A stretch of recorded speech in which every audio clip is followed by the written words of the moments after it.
26일 수요일 저녁 예배를 하나님 앞에 드립니다. 나는 전능하신 아버지 하나님, 천지의 창조주를 믿습니다. 나는 그의 유일하신 아들 우리 주 예수 그리스도를 믿습니다. 그는 성령으로 잉태되어 동정녀 마리아에게서 나으시고 본디오 빌라도에게 고난을 받아 십자가에 못 박혀 죽으시고 장사된 지 사흘 만에 죽은 자 가운데서 다시 살아나셨으며 하늘에 오르시어 전능하신 아버지 하나님 우편에 앉아 계시다가 거기로부터 살아있는 자와 죽은 자를 심판하러 오십니다. 나는 성령을 믿으며 거룩한 공교회와 성도의 교제와 죄를 용서받는 것과 몸의 부활과 영생을 믿습니다. 아멘. 찬송가 539장 너 예수께 조용히 나가 함께 찬송합니다.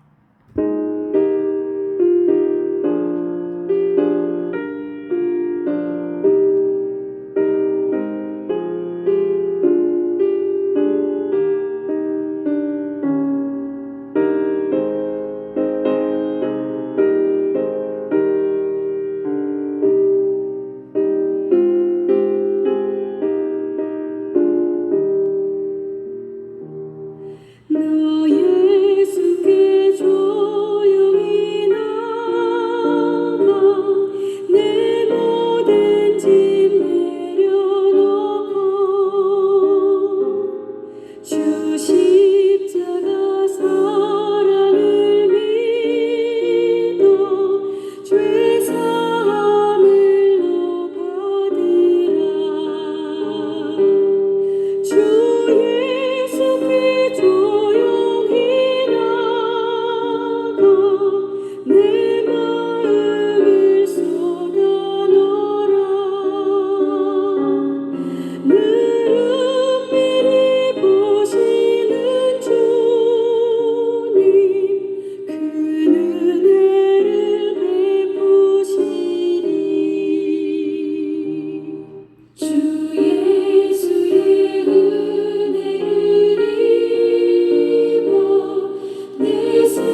오늘 저녁 우리에게 주신 하나님 말씀은 신약성경 마가복음 3장 13절에서 19절의 말씀입니다.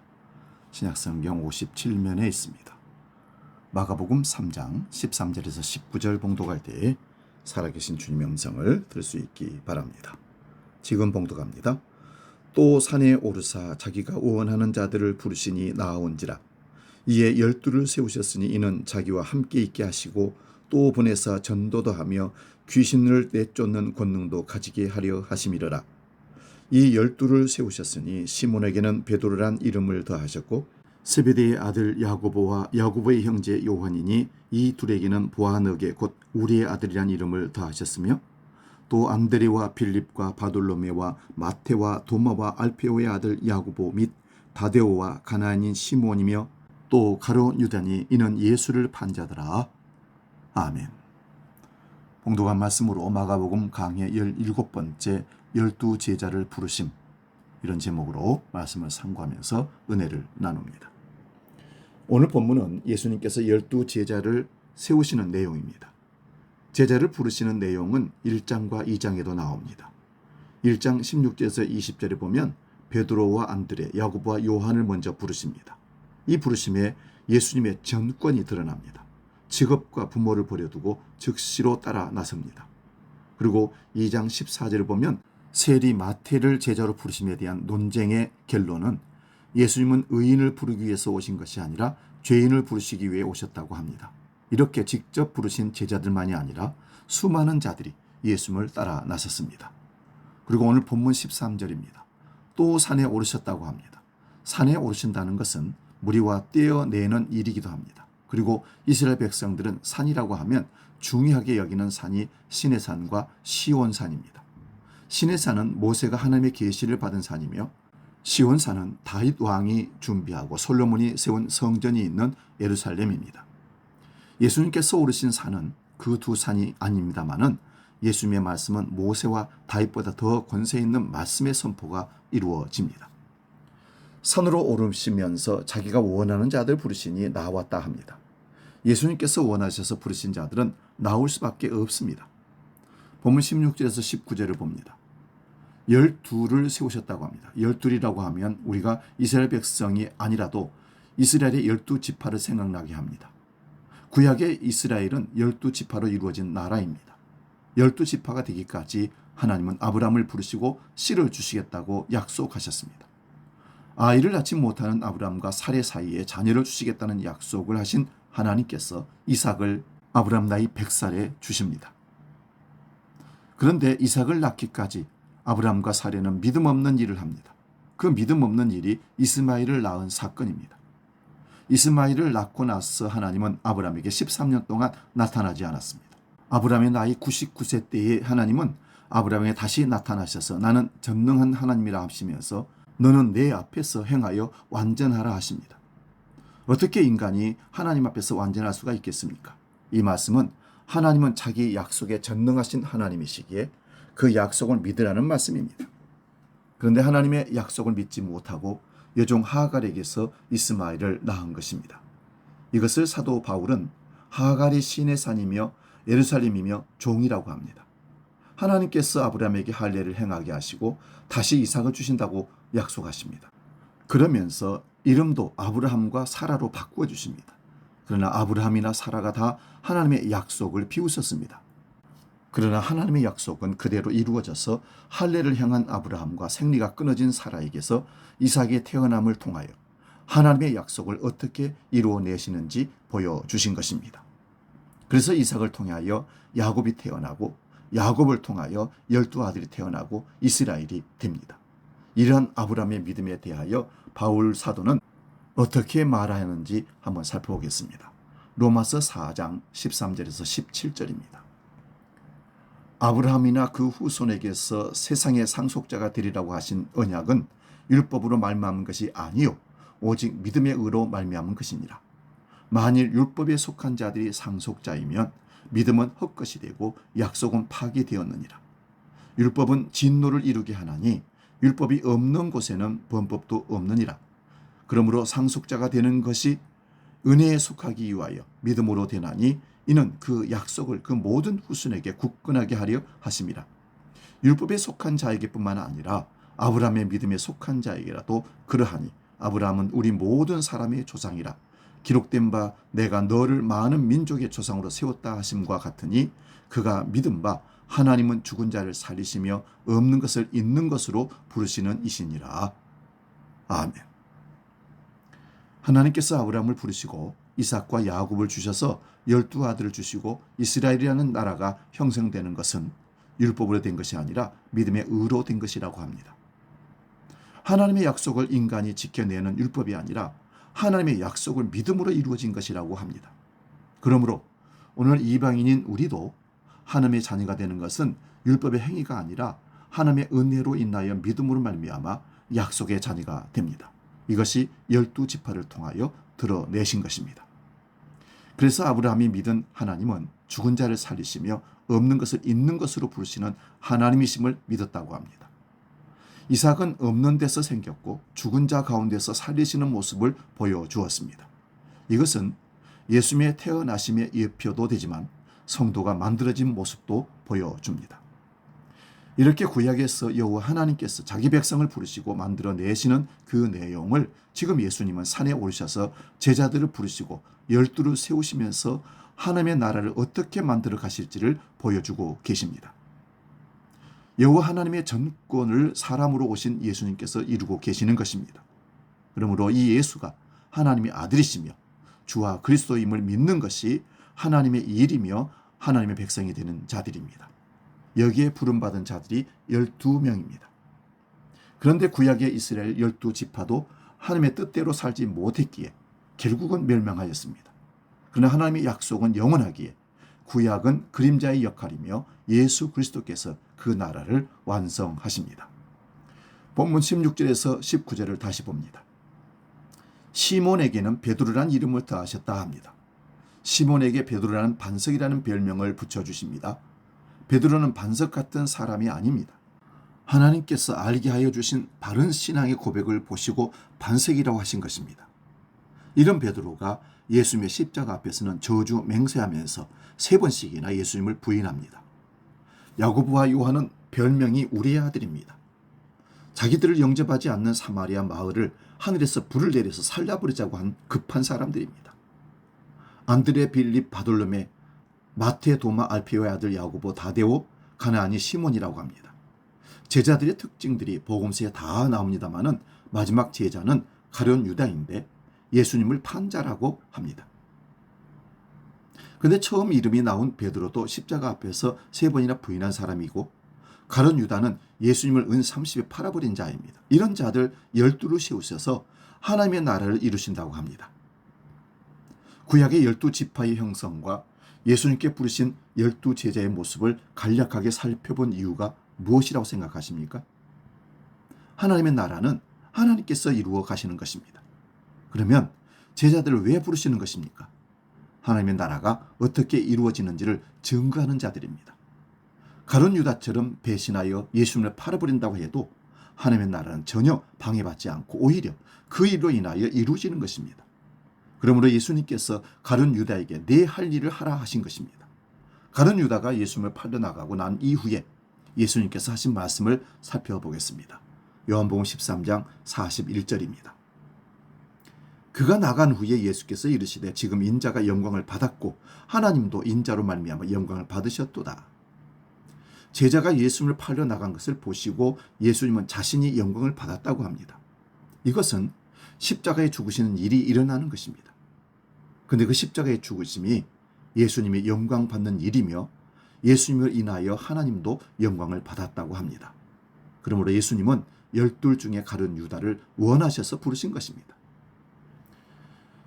그러므로 요한복음 14장부터 보시면 예수님께서 떠나신다는 말씀과 처소를 마련하신다는 말씀이 결국은 십자가로 하나님의 약속을 다 이루시고 성령을 부어주시면 너희가 내 안에 내가 너희 안에 있겠다고 하시는 말씀을 이루기 위한 것입니다. 이것은 예수님께서 하나님 아버지 안에 하나님 아버지께서 그 아들 안에 계심과 같이 십자가로 자기 백성들을 그 안에 넣어주신다는 말씀을 하신 것입니다. 오늘 본문 14절 15절을 다시 봅니다. 12 제자를 세우신 이유가 무엇입니까? 자기와 함께 있게 하시고 전도도 하게 하시고 귀신을 쫓아내게 하시는 권능도 가지게 하시려고 12를 세우신 것입니다. 저와 여러분은 여기서 무엇이 제일 좋아 보입니까? 귀신을 쫓아내는 능력을 가지면 좋겠습니까?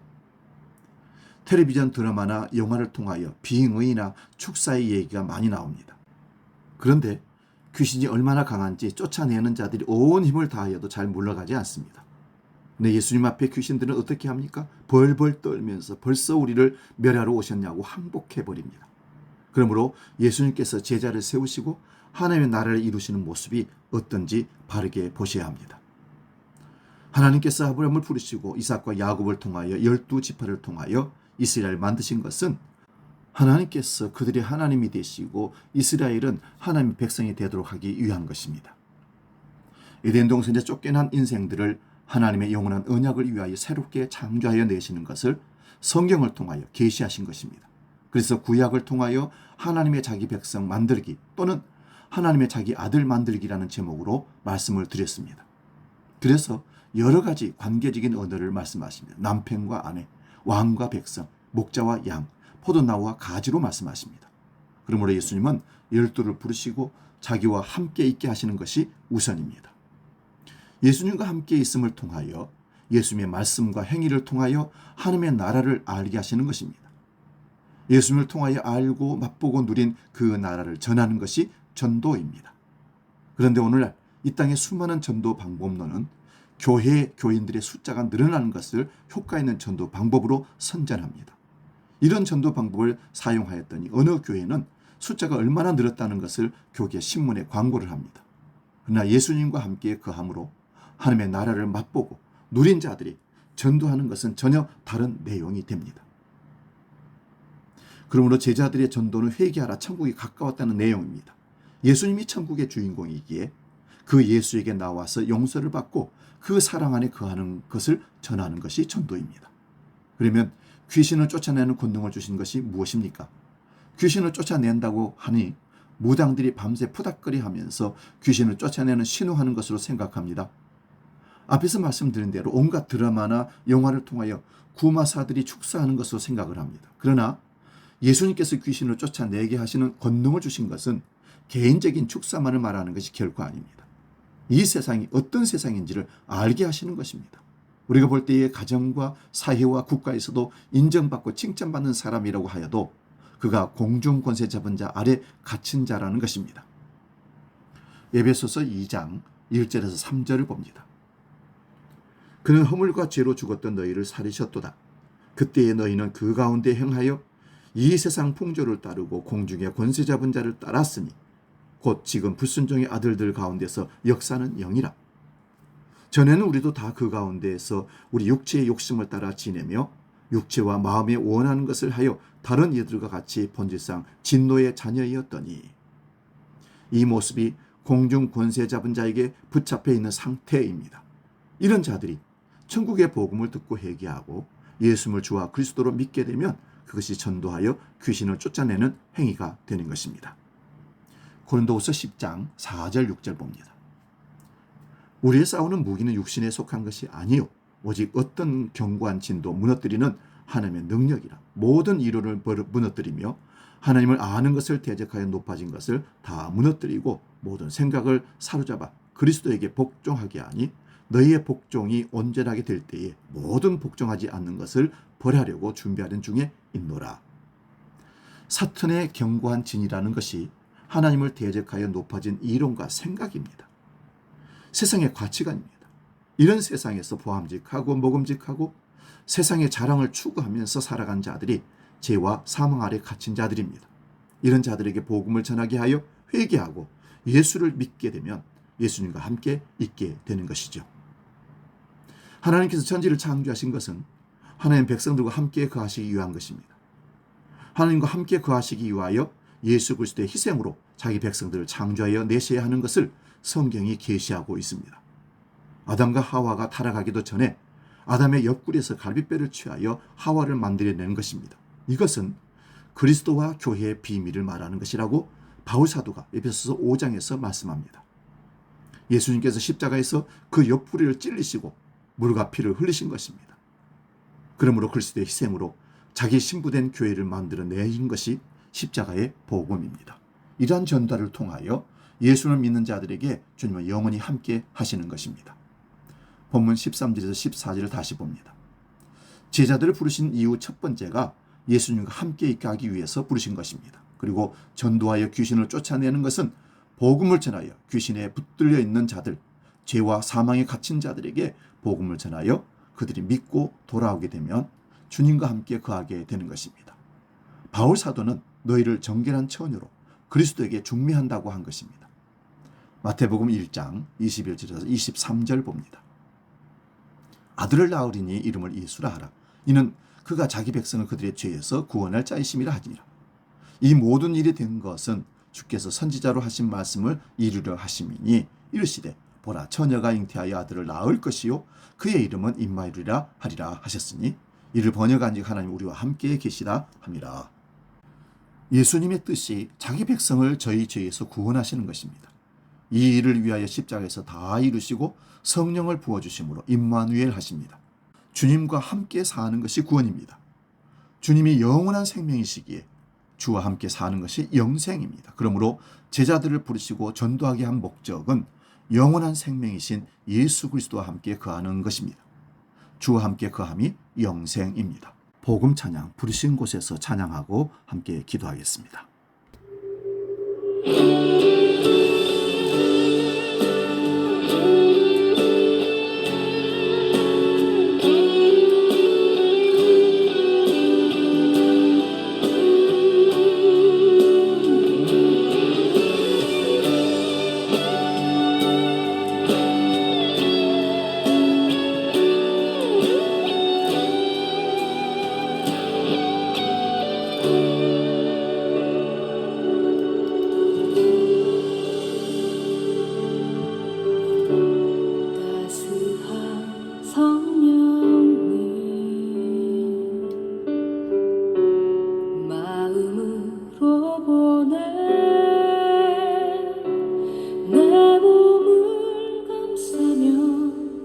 주어지는 평안함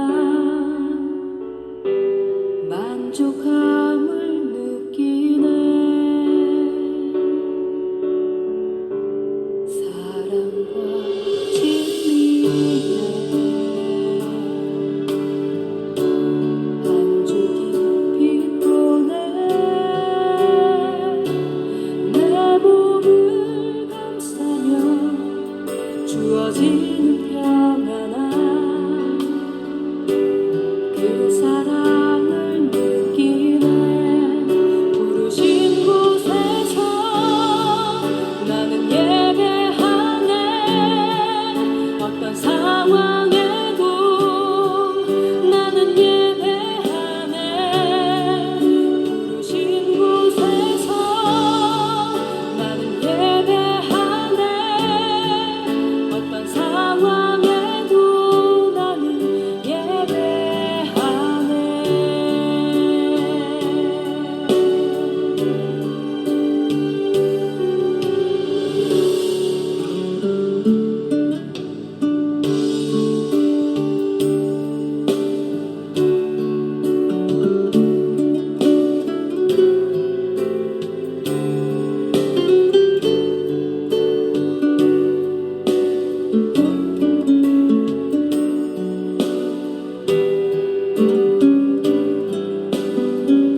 기도하겠습니다.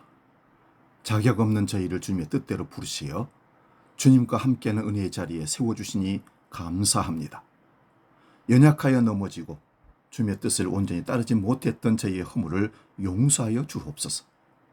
공중 권세 잡은 세상 가치관을 무너뜨리고 복음으로 예수 그리스도와 함께 가는 임마누엘의 삶을 살게 해 주옵소서. 날마다 주님과 동행하며 영원한 생명이신 예수 그리스도를 담대히 전하는 충성된 제자가 되게 하여 주시옵소서. 이제는 길이요 진리요 생명이시며 우리 영원한 인도자 되시는 예수 그리스도의 은혜와 아버지 하나님의 크신 사랑과 성령님의 감동, 교제, 역사 충만케 하심이 주님의 제자로 주님과 동행하는 삶으로 결단하는 모든 죄의 권속들 머리 위에 지금부터 영원히 함께 하시기를 간절히 축원하옵나이다. 아멘.